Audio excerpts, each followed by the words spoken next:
Artists and money laundering. Let's talk. Most artists wouldn't be able to charge the money that they charge if money wasn't being laundered at those places. Let's talk about it. Let's make a quick scenario. You want to do an event, you want to bring 4 artists. Each of them are going to cost you 60,000 Rand, which means that your artist budget should be 240,000 Rand, right? 60, 60, 60, 60. Now, how are you going to pay for this? Right? We're only going to focus on this 240, ignore other costs for now. You're going to pay for this through the sale of alcohol, through the sale of tickets, and through the sale of food, right? And public. Let's start with alcohol. These places can accommodate around 300 people at a time, right? You have about 25 tables with 6, 7, or 8 people per table. We're talking about around 300 people. Even if there's a marquee outside, that's the number. Likely average. That 300 people will drink a 6-pack each on average. Some will drink more than a 6-pack, some will drink less than a 6-pack. Let's say a 6-pack each on average. So you have 300 people drinking a 6-pack each. Fancy places will charge you 350 Rand per 6-pack, right? So you have 300 people paying 350 Rand per 6-pack. So you're going to make then your revenue from alcohol 105,000. Let's not talk bottles and stuff for now because they are outliers and difficult to measure and not that much money because not everybody's going to buy a table. So you've made 105,000 Rand, right? 300 people multiplied by 350 Rand per 6-pack, right? It's 105,000. It's far from that 240, right? Which means then if you want to just pay for the artists using only the revenue from alcohol, you will have to sell 700 6-packs. Which means each person needs to drink 2 6-packs and 2 dumpies. I've done the maths. Even the people that don't drink need to drink 2 6-packs and 2 dumpies. This is without the people that don't drink. This is without the people that don't have the money, that just have money for a ticket, right? Yeah, let's talk about money laundering. What is money laundering? And many people will say is to clean dirty money. Yeah, they are correct because it's part of money laundering. And why will you want to clean a dirty money? Because again, you can't use a dirty money. You'll be arrested. And the banks won't allow a dirty money. These days, there are some systems in place, Fika, financial intelligence, and so on, to check the source of money, and so on and so on. So this money is dirty, but you need to clean it because people say you clean money. You need to clean it so that it can appear to be clean, even if the source of this money is dirty. Let's go to the law.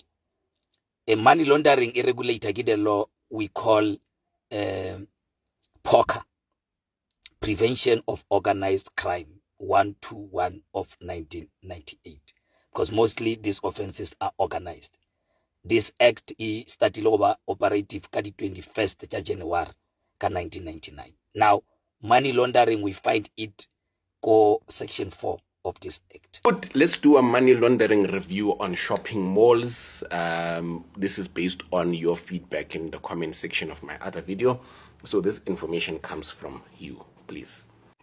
Number 1, carpet shops. Very popular in the money laundering conversation. It's probably because there's too many in a mall and these are usually empty. So I kind of get where the people are coming. Number 2, cell phone cover, hubbly-bubbly screen protector shops, usually manned by men of Asian descent. Always empty also, so very popular in the money laundering conversation in my previous video. I kind of understand. Thirdly, wimpy. This one I disagree with because wimpy is very popular amongst the white elderly between the morning and the end of breakfast. So they do get a lot of revenue. Then there's biltong shops and perfume shops. Very popular in the money laundering conversations. Also because there's no one in there usually and the products are really cheap. So this came up a lot. So we continue. Now it's in the system. It's integrated in the banking system as clean money. Now the person can do transactions easily without any guilt or fear, because now it's legal money, it's clean money, it has been put through the laundry, it has been washed through these 3 stages. So the laundry for money laundering is in 3 stages before the owners take. I make an example of that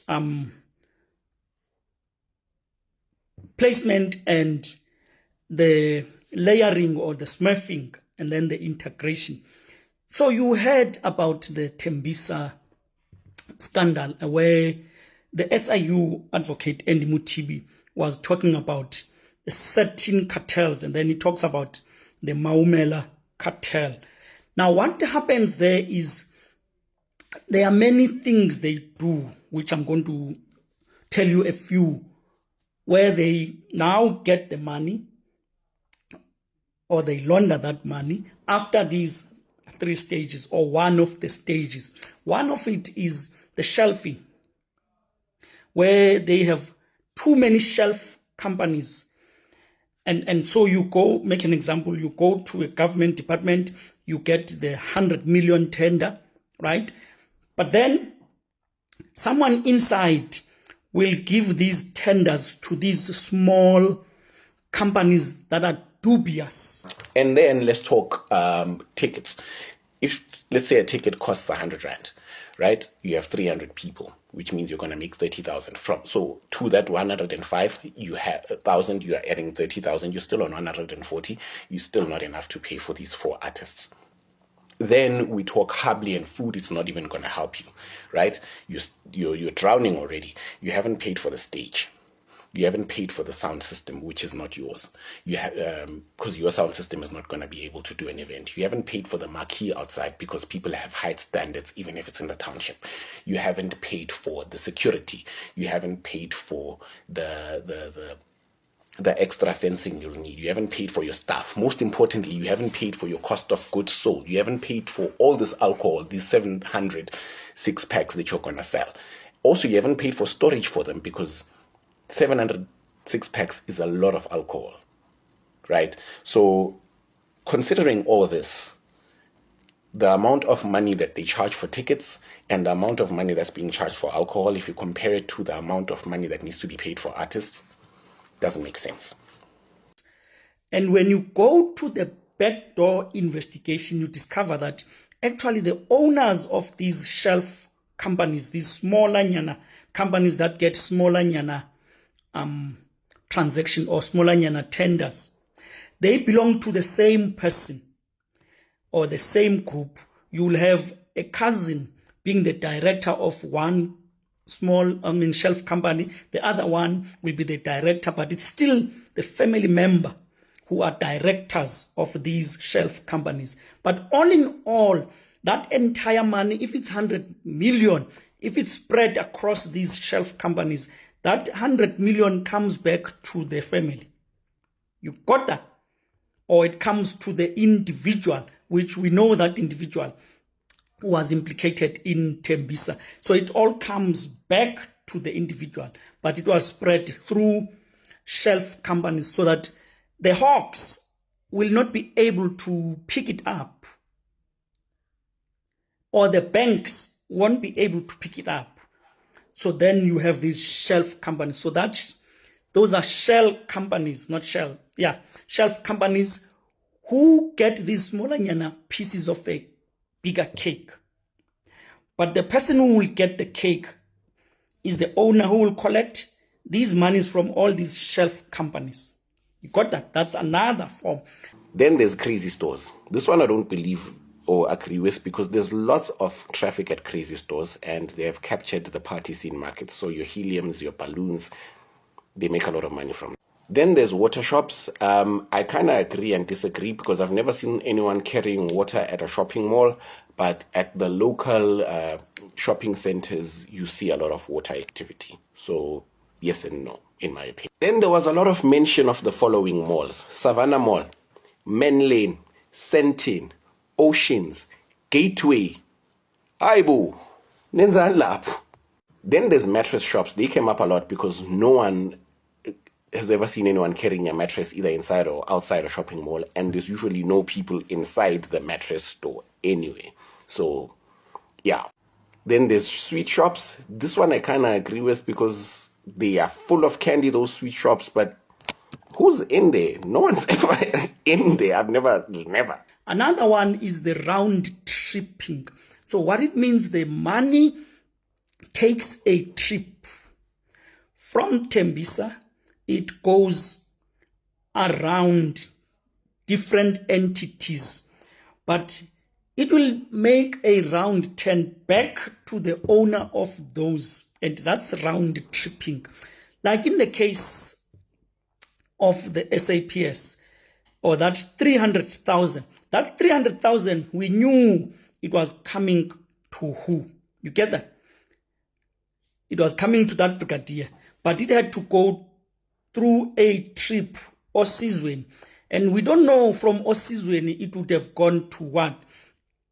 An example would be, it can go to a cow or a supplier of cows or a farmer, pays the farmer 20,000 and tell the farmer, you will get 5,000 from that. Now I get 15,000. Then it moves to another company until it comes to the person who asked it from Ket Matlala in a very legitimate manner.